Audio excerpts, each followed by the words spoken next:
Hey guys, it's Future Logan here, back to talk about the beginning. Now, in this vlog, what we're going to see is tractors that are over 100 years old. Everything here is really old. It's the origins of mechanized farming, really.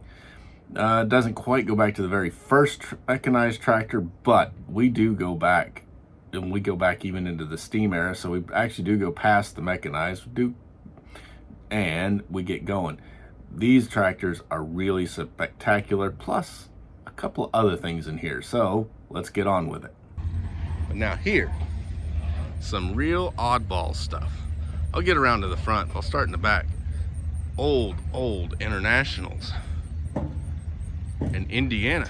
You ever heard of an Indiana tractor? I haven't. I'm gonna have to research that thing and see what it really is. An old IH truck. Look at that.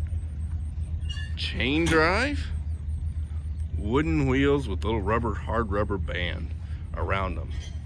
1907 model, made in 1912, I believe, according to the sign. Check out your instrument panel. Your lanterns. You do have a padded seat there.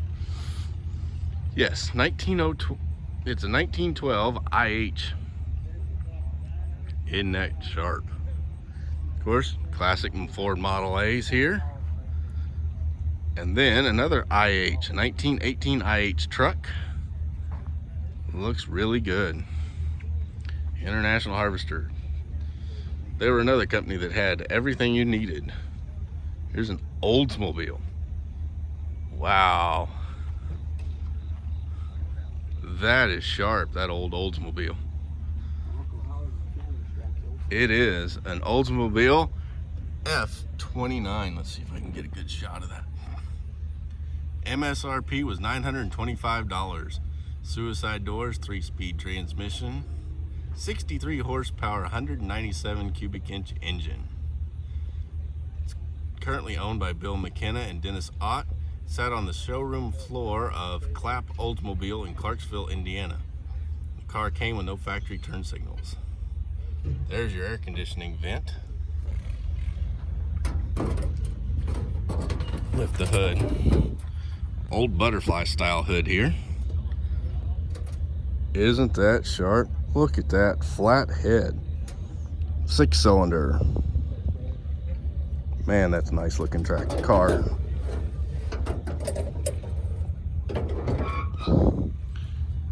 Take a peek inside the interior.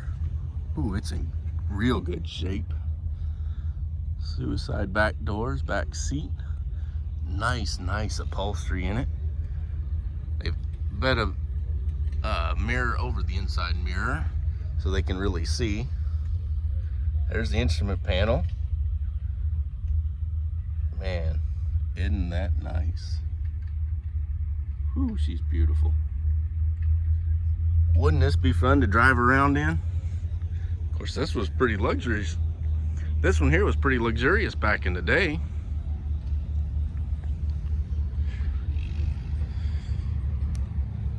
Stuff for the thresher, for threshing the wheat over here set up. They're getting ready to go. There's a baler for the straw behind it. Here is another good one, an International Mogul. It is an old machine. How'd you like to farm with that, guys? That would be fun. Let's see. Model 816 IH Mogul, made 1916. Here's the Indiana. Now let's go on and get this side of the Mogul first. There we go. There's the other side of that Mogul. And then here we go. This is the Indiana. Let's see if there's any other info. It is a 1919 according to this. No model number. It's got a star painted on the grill. It's an Indiana tractor. Don't know anything about them, so I think I'm gonna have to look that one up. Not sure. Here is another, what is it? It's a Hyder. Model D, 1918. Again, never heard of them. If you guys know anything about them, just drop it down in the comments, because I'm confused. But we'll look it up and we'll figure it out. And over here we got an International 816 kerosene tractor. It's a 1921 model. And this one's painted in green. Don't know if that's the color he painted when it was restored or the color it was made in, because at the time I've seen these in red, gray, green, and I think there was another color I saw them in.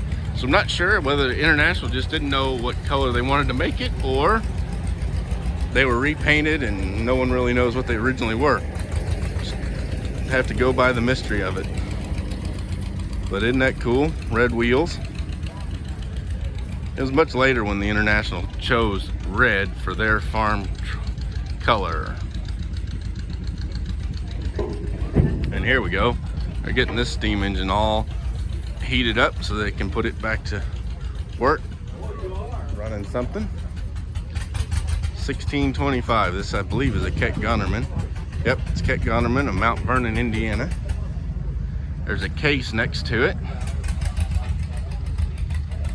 Good looking case.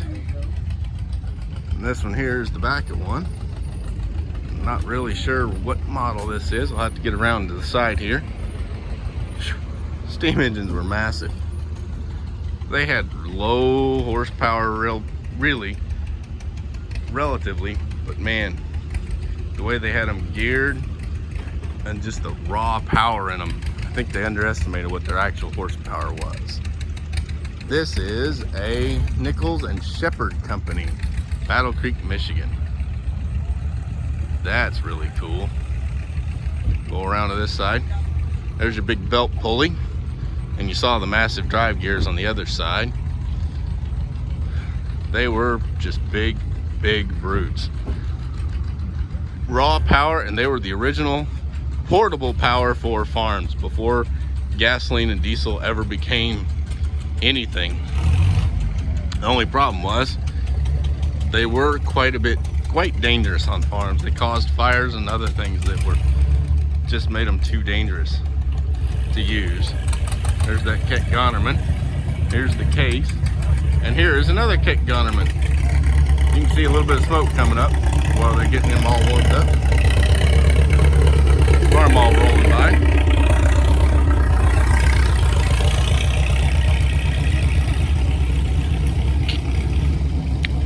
Here's a Caterpillar 60 crawler. Caterpillar, really, they dominated the tractor world with their crawler tractors for a while. They were great looking tractors, and with the crawlers, they were very, very well suited for heavy work and rough terrains. Another little steam engine here. Then I got a couple of little John Deeres over here I want to show off because you don't see them very often.